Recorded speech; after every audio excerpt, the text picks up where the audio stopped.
10 years back, I took a decision to exit out of a corporate job and spend my time and intellect and capacity of figuring out what digital means for the people at the bottom of the pyramid in the global south. Right? So that basically led me to a journey of starting to become a consultant, to basically be able to work with a lot of social organizations, whether they are non-profits or foundations or CSR or even social enterprise. Right? So as I went on that journey, that was also the time this book got released, the one thing, almost 10 years back, right? My life was scattered in my new role because I was trying to understand what the social sector is going through in terms of how they could or should integrate technology, because the mobile phone was catching up, and that's a great tool to create impact at the bottom of the pyramid, right? So as that happened, luckily this book came out. And I'm just going to narrate my own personal journey with this book for the last 10 years, right? So, as it would happen with any entrepreneur at that time, you really need to do a gazillion things, and you feel the energy by doing a lot of things at the same time. And then we think that we are succeeding because we are doing too many things at the same time. But this book came as a brick on my head. And it came and said that multitasking is not the real victory, right? So what I really discovered with this book was completely opposite to what I was journeying at that particular point in time, right? So the focus is the key, right? And what this book really talks about is how would you kind of chunk your time to basically go into deep focus on one thing at a time to be able to move the needle, right?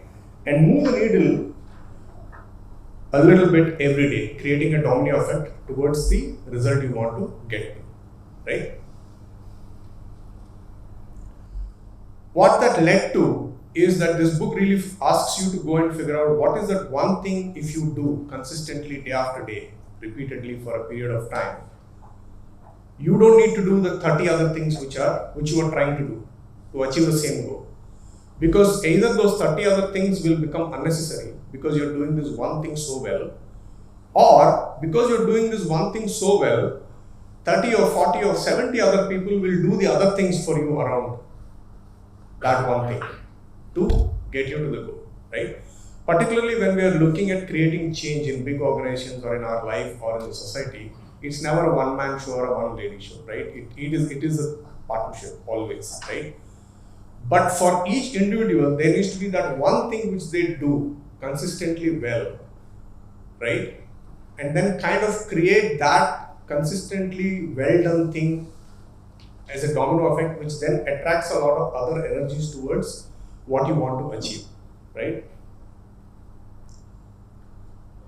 Then comes the question of, okay, what is that one thing? How do I decide that one thing, right? So the book gives a question, but then for a good 7 or 8 years, it just leaves with a question. And then the book really left it with the readers to figure out how to figure the one thing out, right? But later on, they came out with a toolkit as to how to arrive at that one thing, right? A framework of how you can reflect on your body of work, what you want to achieve, what you want to do with your life or your family or your business, right? And then kind of a method to arrive at what that one thing could be in a slightly systematic method, right? So the important aspect is that we all play multiple roles in life. So the one thing does not mean that you just do only one thing and nothing at all. What that one thing really means is that you look at the roles you're playing in your life, and in each of that role, you figure that one thing. And you set time aside to be able to do that one thing with deep focus in a consistent, repeated manner, right? There will obviously be a lot of challenges. Because when we are doing that one thing, there are a lot of people around us who thinks, okay, why is he just banging the nail there, right? There are 7 other things to do without which we can't move forward, right? This happens in our homes, this happens in the way we deal with our children, this happens the way we deal with our teams, right? So there will always be challenges. The way to overcome the challenges, as the book proposes, is to create a network of people who help you be accountable to that one thing, and then also support you, right? So the one thing you have decided to do needs to be socialized with the key stakeholders around it, right?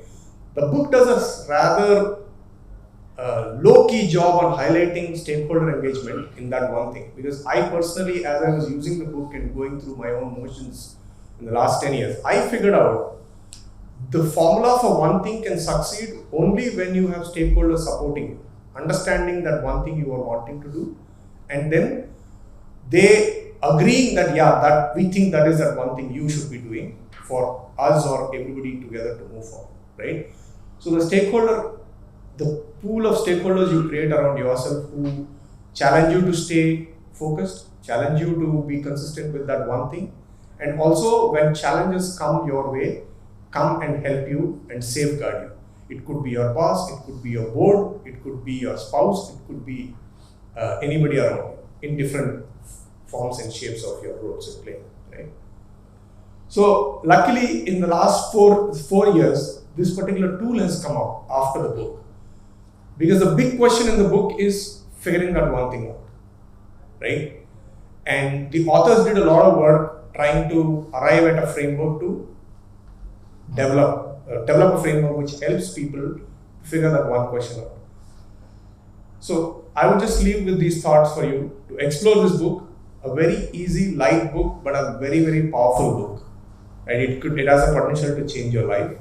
And it has a potential to enable you to change the change you are trying to create in your life or in your job or in your career or wherever that is. Thank you.